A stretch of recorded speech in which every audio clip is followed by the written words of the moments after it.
seen that Melvyn wasn't home, and I sort of couldn't get to sleep that night. And for some, I lay awake, and then I heard the knock come to the door, which to me sounded like it wasn't any of my own. I knew it was something of a,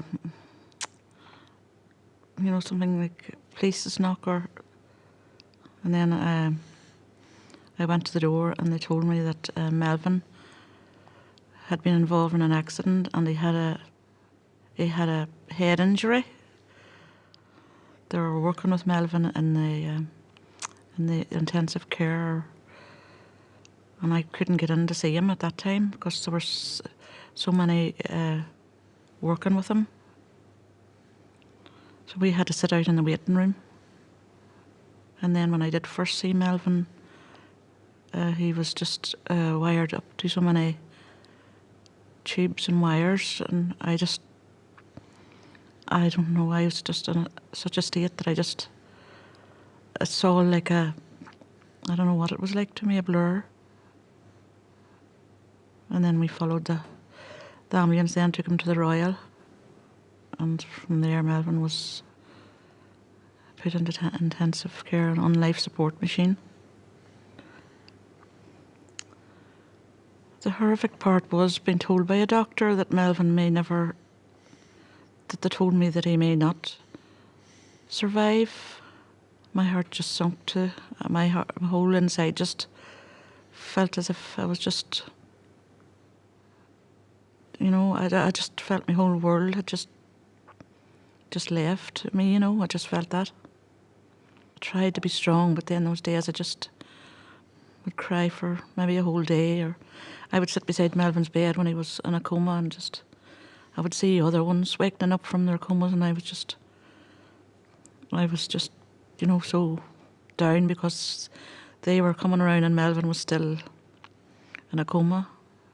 And then there was one day I phoned the hospital and told me that he had moved his toe on his foot or something when they told him to do it. That was just the biggest thing in my life when they told me that. Huge build up to Melvyn coming home. And I remember the ambulance, we were all waiting and patiently for the ambulance. And Melvyn, they drove down and turned and came back up, and I just run out. I just run out to the ambulance and just cried my eyes out, just. The emotions just came. And then when he when he came in, that day all his friends came around, and Melvyn had to be lifted and laid and fed, and his food had to be, everything had to be mashed up for him, and it was such a big change to the house, He went through a lot of frustrations when he came out of the hospital, a lot. So I took it out on him, and it was me and his sister. We had an awful time with him. Be getting us into a corner and taking it out on us. Really bad, really bad. I was at my wit's end, knowing what to do with him. I was just, little did he know that we just wanted to be, but he just took his frustrations out on us. You actually got scared of him when he, you would have got scared of him because he'd get you into a corner and.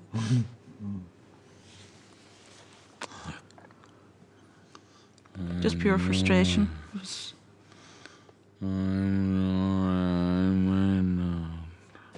I know he didn't mean to do it, but that's just his frustrations. We were the nearest to him, and it was us that just suffered the consequences.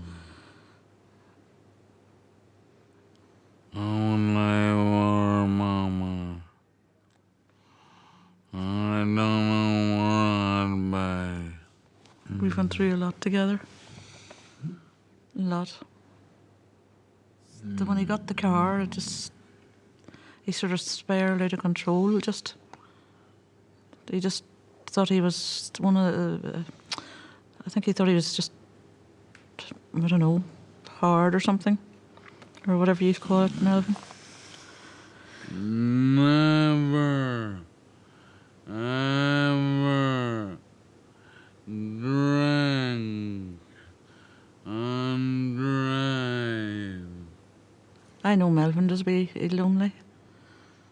I know he's always saying that if he's lonely in the house, that nobody calls in to see him or nothing, only if it's myself or his brother or something maybe calling all the time.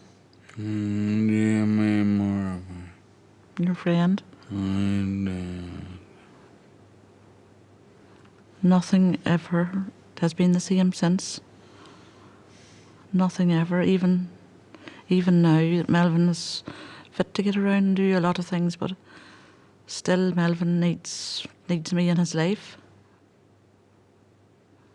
I love Mama.